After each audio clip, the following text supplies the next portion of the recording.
everyone, and I know that it's been a while. It's been a very, very long time since we have made a video, but guess what?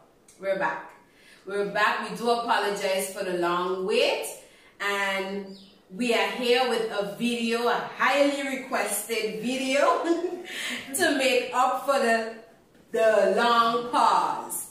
Okay, so today we'll be talking about sex. Yes, let's talk about sex, baby. Excuse me? So we're going to be talking about sex and more sex. A lot of sex. That's a lot. Oh boy. So before we go into our main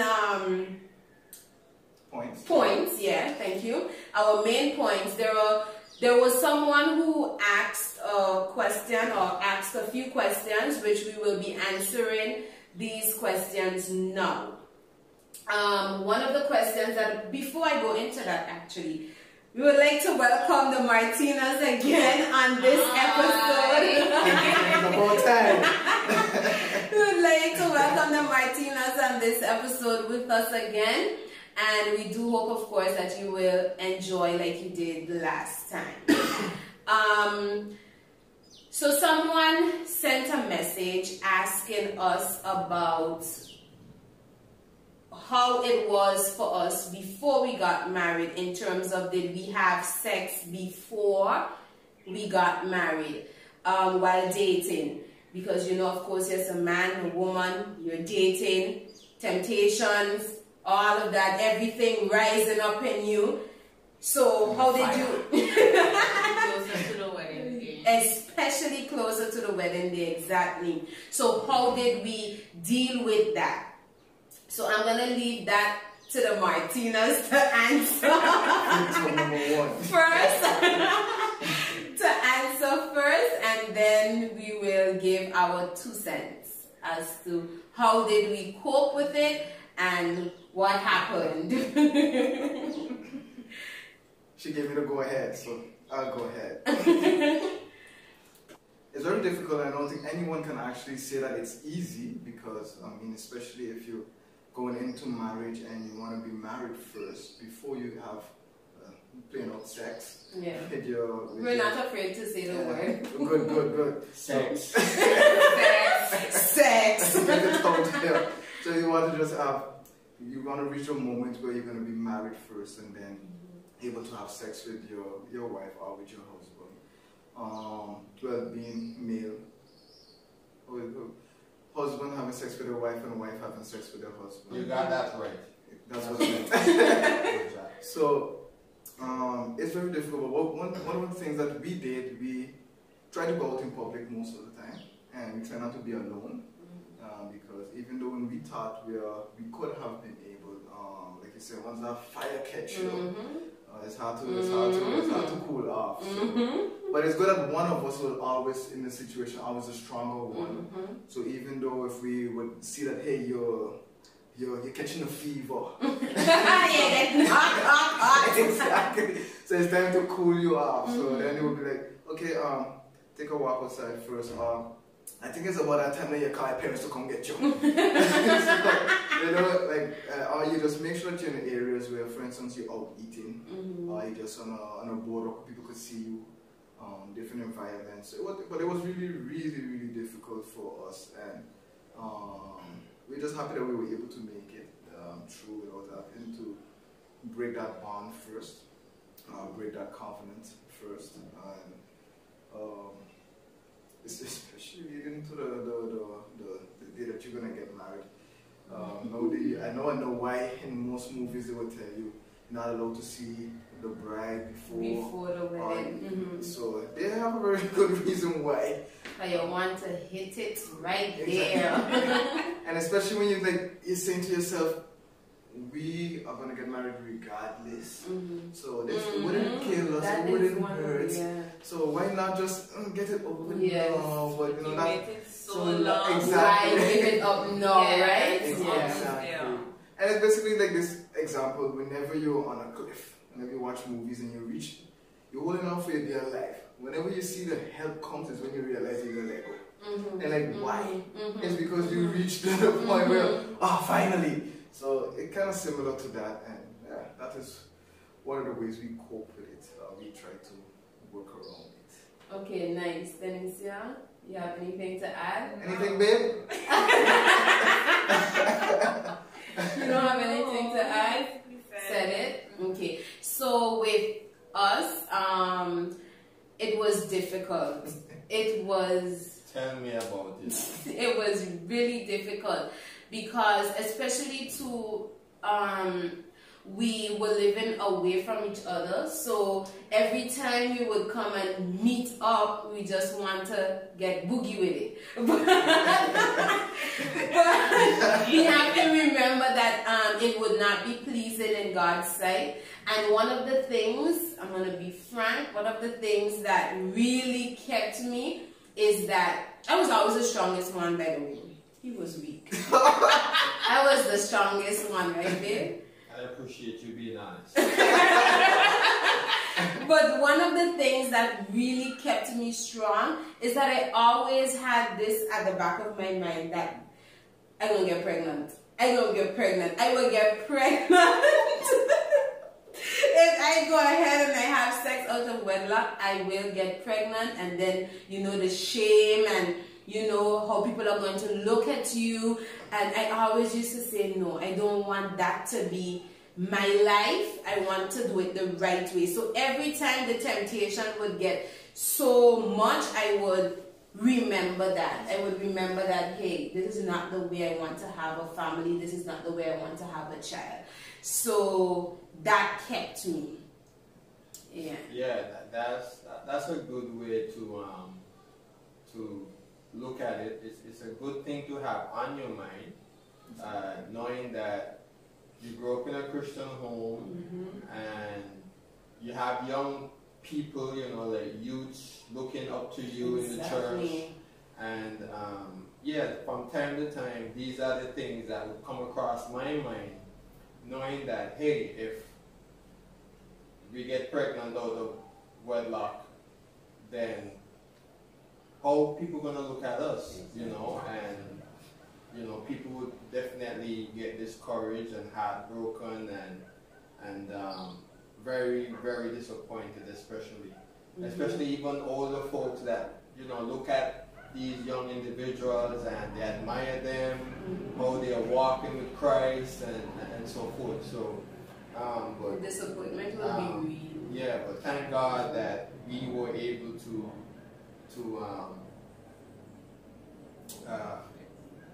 succeed in going through leading up to our wedding night. But even leading up to the wedding, it was like Denisia's husband said, it was even just like Elric said, it was really difficult even leading up to the actual wedding day, because the same mentality we had, hey, we're gonna get married anyway, there's no breaking up, no one, no separation, no, so why wait? You're gonna still be the same one to take away my virginity pretty much or whatever, so it doesn't matter anyway, so why wait? But at the end of the day, even though persons will not see, we have to remember that God sees everything. And as a Christian couple, we don't want to live with that regret. And like I would tell other people, it's sweeter when you wait. I don't know, I don't know what it feels like to not wait, but the feeling was amazing because I waited. And I'm sure they would be able to say the same thing as well, that the feeling was sweeter because you waited. And with what you said, because even though you're not afraid, for us, we don't know either, because we both waited. But I could only imagine if the day comes, you're getting married now, and you know, after you're most probably going on honeymoon, and you've done it already. And imagine you thinking of, okay, this is supposed to be the big day. Yes, and then you just realize that it's not as sweet, as not as good as you wanted because you didn't hold up until. Exactly. And with a lot of decisions you do make in life too, if you end up making it before you wait, you might end up not enjoying it. Exactly. If you had waited in the beginning. So yeah, your conscience will only play with you after. Exactly. While you're doing it. And it's like you come too far, like Elric said again before, you came too far to just mess it all up now. So if you waited for all those years, why not wait for just a day or a few months? Just wait. It's going to be worth it, trust me. And if that partner really loves you and they respect you for who you are, they're going to wait with you as well. They're going to wait with you. Whether they've been involved before, they're going to wait because they really love and respect you. That's one way to prove that, hey, this person really loves that you. person really want to be with me and really loves me. So I'm going to wait. Yeah. I'm going to wait. I'm not saying that the person is going to be perfect, huh? Yeah. Because, we are still human beings, so you should expect that male or that female to fall because they have already been involved, so they know what it is, they know the pleasures that they get from it, but it's for you now to just keep reminding them and, letting them know that it's better if we wait. Exactly. So we hope for the viewer who asked this question, we do hope that we answered it and we answered it in a way that it will benefit you and, encourage you actually. So now for the real thing, no man. Real thing. The real thing. He's wiping his sweat. Okay, so why is sex important in a marriage? Why is sex important in a marriage, babe? That's a good question. I see sex as, well, to me personally, as a need. Not a want. Need. It's not a want for sure. It's a need, and I believe just like how some time ago we were looking at a video and the pastor was saying that just like how a car needs gasoline to function, a male needs sex to function, so to speak. So, and I see it as a need, in my view. What do you think? We'll wait for what I think after. Let's go to Janice. What do you think, Janice? Okay, for me, sex is very important in a marriage because it connects the husband and the wife. It is not, yes, persons have different views on sex, but to me personally, when you and your husband get in that room or wherever, because it doesn't have to be in a room, chair, it's not on the stove, on the counter, but we're gonna get into that. But it's important because it just connects that husband and wife. I mean, even after having sometimes an argument or whatever, and you're probably upset with each other, which is normal. Just a little makeup sex, and so it connects you, it reconnects you again, and then you're ready to go. You're ready to go again. So to me, that is why sex is important. I endorse everything that she just said. Delicia, do you have anything to add? I agree with both of you. I think sex is a very vital component to a marriage. I would say that it actually it prevents a lot of arguments because of the connection that it brings. So to me, like the lack of sex in a marriage, I want to actually go and say that you can actually see it even like and the outside appearance of couples, you can see the disconnect. You would see that they are not as loving or as intimate as they should be. So I think that sex, as you said, connects very much. So. And not just sex for having sexy, no, but the intimacy, yes, that is what is important to me. For the time that I've been married, for a short time, and you guys have been married way longer than us, I think. Yeah, way longer. No. Well, longer than us, right? Let me say longer than us. I'm sure that you can agree that sometimes it's not sometimes. It's not just about jumping on top of each other and let's go. No, that's not what it's about. The intimacy plays a vital role in sex and marriage to me. To me, once you have, but not once, but one of the things to me, if you have a good sex life, like you can see it throughout the marriage. You can see it. You see the glow in your relationship, in our relationship with our child. Just like we behave differently to when you don't have when you don't have that, because like you say, it brings that intimacy. So with that intimacy, you look at your partner differently as well. You want to do more for your partner, etc., etc. Yeah. So sex is a powerful thing. It is. According to you, it's a necessity. It's a need. And I believe marriage cannot function without. It cannot. That's right. And a lot of people tend to lose the intimacy with sex because people, sex has lost its value. Exactly. Because everyone is out there calling that sex and having sex. And just doing all kinds of things. And you lose what it actually means. And why God even created it. Exactly.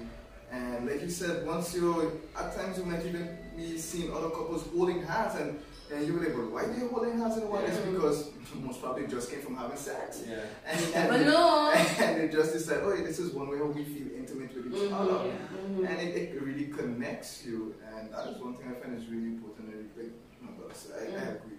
It's a need. And I would agree Don't with be afraid to say it now. It's a need. It's a need. I would agree with Denicia as well.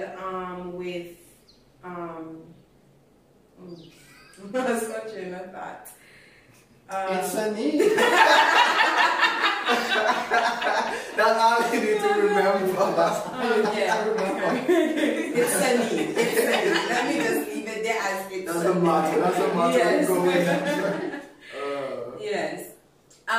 So we're gonna move on. Why do we have sex? We pretty much answered it. Why we have sex? To feel good. That's another reason why we have sex, because we want to feel good. We want that pleasure. It's not about only about the intimacy. Yes, that plays a major role, but at the same time, you want that pleasure too, because it doesn't make any sense that you just jump on top of your wife or your wife jump on top of you, and then there's no kind of pleasure, or probably only just only one party is really enjoying the sex and the other one is just there like. Exactly. It doesn't make any sense. You understand? So at the end of the day, both of you have to enjoy it and be satisfied. Yeah, it's very important that both parties are satisfied. And so when you're doing your partner, make sure that your partner is getting pleasure. And vice versa. It's not about you. It's not about pleasing. Exactly. So if both parties are pleasing each other, then everybody should be. You just focus. How I look at it is that you, as the wife, need to focus on pleasing your husband, and the husband just needs to focus on pleasing the wife. So don't, because I see it as being selfish. If you as the husband, you're just focused on pleasing yourself and whatever with the wife, then it's not, the wife is not gonna have that urge to, you know, want to have sex and so, and that should not be the case. Especially if it becomes repetitious, is then Exactly. you lose the joy of, hey, this is what it's for, this is what you want to do. Exactly. And then, okay, the person just decides to just jump, and then the other one jump, and then you're not really connecting with each other. And what I find is really important too is that besides the pleasure, it's also healthy. Yeah. I mean, sex is Oh very Lord, healthy yes. for you. I can testify to that. A certain individual would have a headache. A terrible headache. I'm not calling any names, but I've heard this. I'm not saying it's somebody next to me. But you'll have a terrible headache, and after that headache is literally gone. Exactly. So it is a natural medicine. Yeah. Hey, you might have stress on the job. Even that a stress reliever. You know, Yeah. you had a difficult week, you know, you had some challenging time and come home and, you know, You get boogie with it. yeah, you enjoy your life and hey, you feel good again, you feel relieved and so it's, as we said, brother, It's healthy. And it's a need. that's right. It's Oh boy.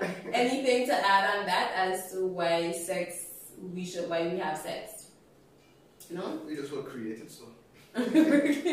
Okay, so when do you have sex? When do you have sex? Okay, so we're gonna take turns to answer that, because the difference between the two of us, or the two couples, is that one, they have a child and we do not have any kids as yet. So they will tell us when they have sex, being that they have a mini-me.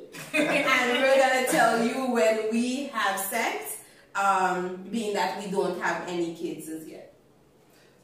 I would love to hear Denise answer this, you know. Anytime. Well, I answer that part because basically there's no rule to it. Or routine. Well, sometimes you A do schedule. Yeah, exactly. A schedule. That's a perfect word to say. A schedule to it, because by rights it should be whenever the other partner wants it, you just surrender and give it on. Yes. However, sometimes that can be a little tricky because of our mini-me. Yeah. He's still young. And newsy, so Not newsy. He's very much alert and he's intelligent. He is intelligent. You don't want him going out there making the same sound that exactly.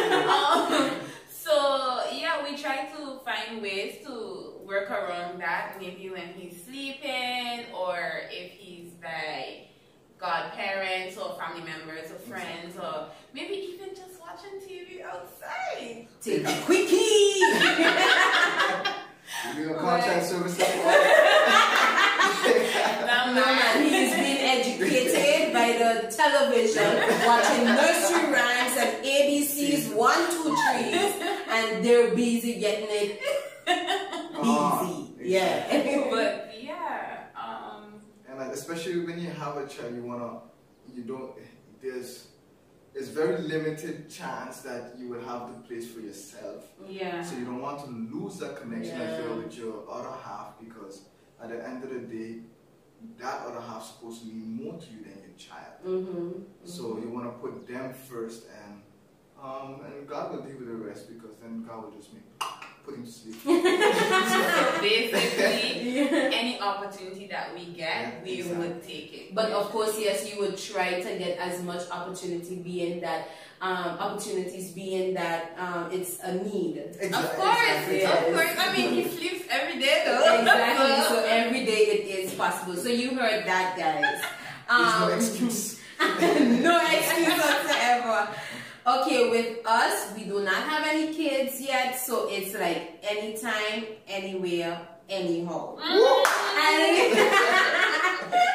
And we are going to embrace it and enjoy it until the mini-me comes in. So if hubby wants it in the living room today, we're gonna go in the living room. If we want it in the kitchen, Lord, let me not say that before people don't want to eat. But I'm just saying all of this to say wherever it is that we want to get it on, we're gonna get it on. It really doesn't bother us. So whenever one party is in the mood, then we make that move. If the other party is in the mood, then that other party makes the move. So whoever is in the mood, they make the move, and then we just carry on with the move. So basically, anyone can initiate sex. Yes, anyone. And I endorse everything that Oh God. Because don't think, guys, that because we are Christian couples, that means that we have to keep it all holy, holy, holy. But that's holy, girl. It is holy, it's sacred. But some persons would have the mentality that, hey, we're supposed to only be in the bedroom, on the bed, and that's it. Yeah. No, if you're lying down on the couch and you want it on the couch, you give it to him on your couch. Yes, and you give the man the thing on the couch. So wherever it is that you and he wants it, as long as there is no hindrances, you just give it to the man. Variety is the spice of life. Exactly. The same bed all the time. I mean, when the fire burning, you're going to wait till you go to the bedroom. Exactly. So just get it on anytime, anyhow, anywhere. Once both parties agree. Exactly. And one thing that maybe they didn't say it in the beginning, but which is important too, because once you have a couple, for instance, that maybe they are having all they know is the other person. They never had sex outside. So it gives you that chance to actually grow with each other. Correct. So then you can actually explore different things and try different things together, research different things together. It's not boring, but at times you start to get a little stagnant and you realize that what can we do? What didn't we try? Well, how can we spice things up? But if you've already done it, if you already did everything before, and you would have a certain expectation of the other person as well. So that's what it's really, if God didn't permit it to happen that way, so be it. But we just work around it. Exactly, you learn to grow with each other. Yeah, but it's good too, because, for example, if I was never involved before. Okay, I was never involved before. Let me clear that. But just imagine the two of you, that's the first time, since y'all got married, that's the first time, you had sex together and whatever. Just the fact of learning different things together, learning different positions together, you as an individual, especially as a female, you feel more comfortable doing stupidness to get to where you want to get, you understand? Because now you're not with say an expert, somebody who's accustomed of going here, there, everywhere, experiencing all kinds of different things. So at that time, like Eric said, you get to grow and learn new things together, and it makes it so much more fun, because you don't have to feel, oh boy, I wonder if I do this, if I do it that way, if he gonna like it, or if I do it that. You don't have to think about that, because hey, y'all are learning together. So it's gonna feel good to see that you're bringing new things to the table. Yeah. So that's a good way to look at it. To the table. Yes, to the table, the literal table. Okay, so what positions are okay for Christians? What positions are okay for Christians, babe? Because then he says, watching me like, don't ask me that question. That's an easy question. What positions are okay? There are positions that are not okay. Okay then, tell them there. Well, how I see it is just like how you're not going to eat bread and egg every day. I hope not. Eventually you're going to get fed up and you would want something different. So the same thing with sex. You would want to do different things to Spice it up. you know, spice it up. So you would try different ways in having fun, in having sex. So I don't think, as Denicia said, that there is no specific ways of there's no do's and don'ts. Is the couple is up to them as to how they want to have sex. So my ideas might be different to their ideas. So it's just all up to the couple how they want to get it on. How they want it. Yeah. I agree with my husband 100%.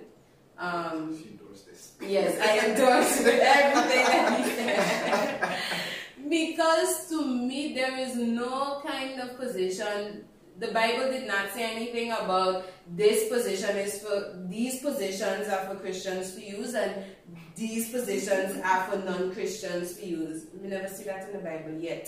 So until then, I will have the mentality as there is no special position for Christian as there is to non-Christian. So however I want it, however my husband wants it, is so your man will get it. Fire! So I don't think that there are any positions pretty much. Martinez? Yeah, I agree. We endorse. Yeah, that was an easy question to answer. And don't be afraid to actually research. Yeah. Right. If you need to, Google not gonna lie to you. So you're going to Google if you want to try new things. Of course, we're not telling you to go into pornography and we're not endorsing it, we're not promoting it, but nothing is wrong in Googling, you know, new things, to try new things the same way you would be Googling and YouTubing to see new ways to cook different things and new ways to do different things. Why not Google new positions?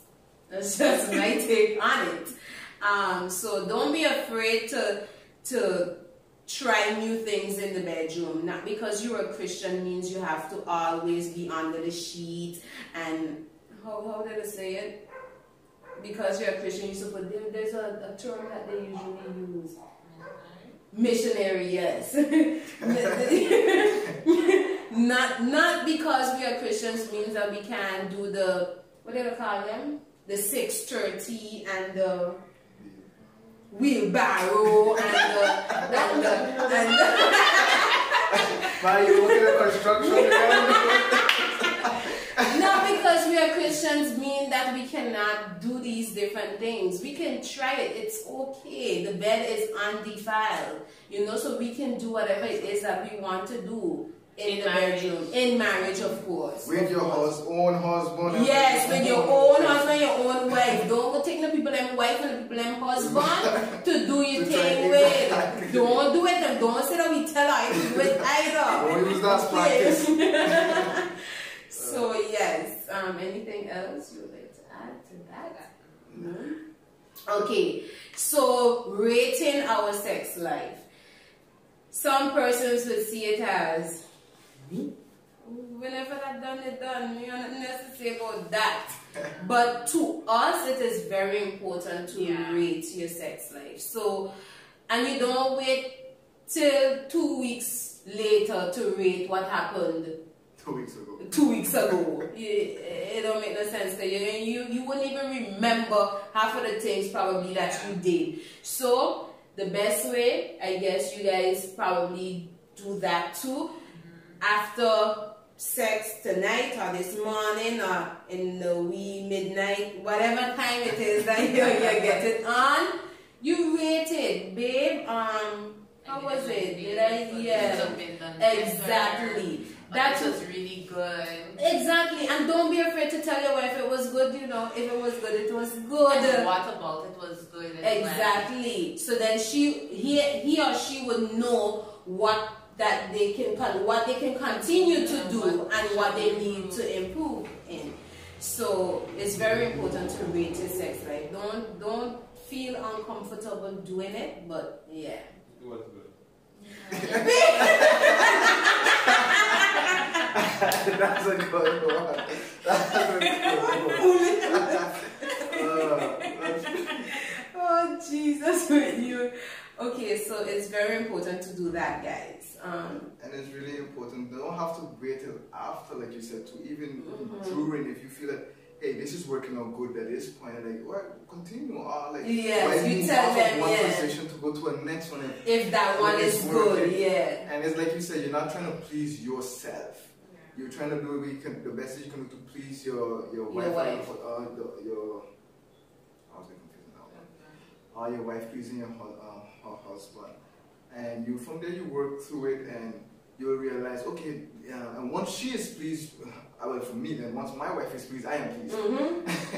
That's same right. thing. That's how it should be. Right. That's how it is. The same thing with us. Once Ganila is pleased, I feel good. I feel like I'm on cloud 9 because I get job. You know you did a good job, so you feel good. So and it's the same thing with him as well. So it is very important to evaluate both, you know, your spouse. And one of the things that I like personally is sometimes it is good when your wife makes that move, you know. and I mean, earlier we spoke about sex being a need, and it's very important that we have sex. So I see it as I should not always be the one to make the move, but it does feel good when your wife makes that move as well. But you can sometimes spoil the man. Because you start making the moves all the time, the man is like, even if he want it bad, he would stay there and will not make the move. Instead, he will give you little hints, you know, that he wants it, but will not make the move. Because I guess too, because it makes a man feel good to know that his wife can make that move. You understand? So don't spoil him. It's a need. Let him make that move too, because you want to feel needed too. Exactly. It's a balance. So it's both ways. It's a balance. When you come to an agreement, there should be a balance. You know, you should not be in a position where you feel like, hey, I am always the one making the move. What about you? I mean, I would like to feel, I want to know that you want this too, you know, and not just me alone. So, and that's good. Thank God that you're able to evaluate, so then it would come across. Yes, you can bring that up. Right. Yeah. It's very important because it helps you to improve and build on what is there already and ways of how we can, you know, make it better, so to speak. So for those who are out there who are not making a move, or any move at all, not married, make a move. Make a move. It's worth it. It's worth it. It just the glow on your partner's face when you make that move is priceless. It's priceless. So make the move. Make the move. So that leads us to our next point, which is sex toys and marriage. Denise, we haven't heard you speaking of Tell them the truth, babe. Tell them. Sex, toys, and marriage. Sex and marriage, sorry. For me, I think that once the couple, both parties, agree with having these toys in the bedroom, I don't see it as a problem. To me, it goes back to the whole positions and all of these things. Both parties have to be in agreement, but like Daniel said, the bed is undefiled. You have to know what you need or what you want. and also what Donnie said, variety is the spice of life. So if you need something, it's not to say that you're gonna go and get a. I was just going to say that. You know, it's not necessarily. She said dildo. She said it's so soft, so we're saying it. Dildo. That's what she said. No, yeah, it's not like you're not. It's not that you're saying that your partner is not sufficient, but it's just like fun. So like you have rice. You put want something salt. to say. You put salt. Like you just make it. You flavor it a bit. Yes. So if both parties agree, then it's fine. If a party does not agree, then it should not, or it should go back to the drawing board and discuss whatever. What can be used. So if we don't decide, if we don't want to, then it shouldn't be that that people should be like, oh, you should do it, or if we want to, that you would look at us differently. Correct. So it's not because like we are quote unquote again Christians. Yes. So that's what I not think. only besides toys is good. Well, we refer to toys as in what you use, the gadgets that you use in order to spice things. But sometimes I look at it differently. Is what you wear. Sometimes what you put on. Even for guys, we don't just have to present yourself, a little bow tie, guitar, something, make it present, make it fun, make it entertaining. Yeah. You like you say, it's comfortable because you guys go together. It's comfortable to do stupidness with each other. Exactly. So it's just to make it less uncomfortable. You do what you want. You do because it's your partner. You guys are one. You can do basically anything that you want once both parties agree to it. So. And the thing about it is, a lot of people tend to have the mentality that sex toys. Whenever you say sex toys, you mean a dildo and a fake vagina. That's not the case. There are a lot of different sex toys. We want to be like, oh, you know this. There are a lot of different sex toys out there, so it's not limited to just a dildo and a vagina. So you can use different things. Have the whip. Got handcuffs. Yeah, they have different things to just make it fun.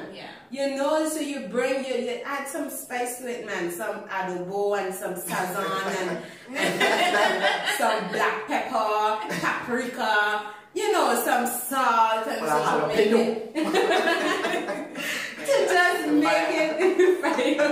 to just make it fun and enjoyable for both parties. So it will go back to what Martina said. As long as both parties are for it, why not? Why not give it a try? It's okay. Not because we are Christians. We are Christians, yes, but we are human beings as well. And we're not boring. The Christian life is not boring. A lot of people have the mentality that the Christian life is boring. We are limited to only a handful of things. But that's not true. That's not true. There is a way to do things, and of course, it's in everything that you do. Yes, you be modest with it, and you besides sex. You can't be modest with sex. The only way is that if you know for sure that you can't go and have sex in front of people and in public and whatever, that's the only. Well, then something would be wrong. Something would be wrong with you because that's supposed to be private between you and your husband or you and your wife. So your own husband and your own wife. Yes, so that's the only way I could see it not being modest. But besides that, exactly. Yeah. I mean, imagine we're married. Why put myself in this situation? We're married for like 4 years. I remember. We together for almost 11 years. Yes, a long time. But we married for 4 years. I know we married for 4 years. Right? And we're like under 30. And we plan to grow old together, maybe next 50 years. I mean, we can't be doing the same thing over and over. I mean, after you get tired of me, and you gotta keep it, in order to reach those 50 years, you gotta change it up. Fresh. That is why you would sometimes probably find men going out there and looking for fresh meat, because everything is always the same at home. you know, nothing changes or whatever. So to avoid that, I'm not saying that that is the only reason why men go out there or women go out there and cheat, but that can be a reason, because remember, sex is a need and variety is the spice of life. So you need to change it up a bit. Exactly. Yeah? So do you guys have anything else to add? Just step out your comfort zone a bit. Yeah. And see what happens. Yeah. Experience what will happen. Yeah. Like that. Anything that is done, no? There? Well, I don't have nothing else much to say, but I trust that for those that are out there, as well, Christians, planning on getting married, those that are married, that what we discuss here on this video would be of some sort of benefit to you. And right there you see that Christians, we had fun doing this video. So it was not boring and we were not afraid to say sex. And some more sex. And some more sex. You saying sex? You're afraid to say sex? It's a need. So say sex. So let's try this again. Let's try it again. Sex. And plenty sex. Okay, he got the hang of it now. Okay, so guys, this was it for this episode, and we do hope that you really enjoyed it, and we're young in this, but we do hope that you still got something from it. And don't have the mentality that because we're young and you know we don't have as many years married that persons cannot benefit from what we have to say. And we also can learn from the older ones, and vice versa, the older ones can learn from us as well. So we do hope that somewhere along the line throughout this video we encouraged persons out there, and we do hope that you'll step out of your comfort zone like Eric said, and just go ahead and do the thing, no man. Do the thing. Do the thing however, whenever, however, wherever you want. I like how you want to say it, Papa Minto. Do she you? What is that? I mean, it will be sweet. Okay then, it will be sweet as long as you come out of your comfort zone. That's right. So don't forget to like, share, and subscribe to our channel.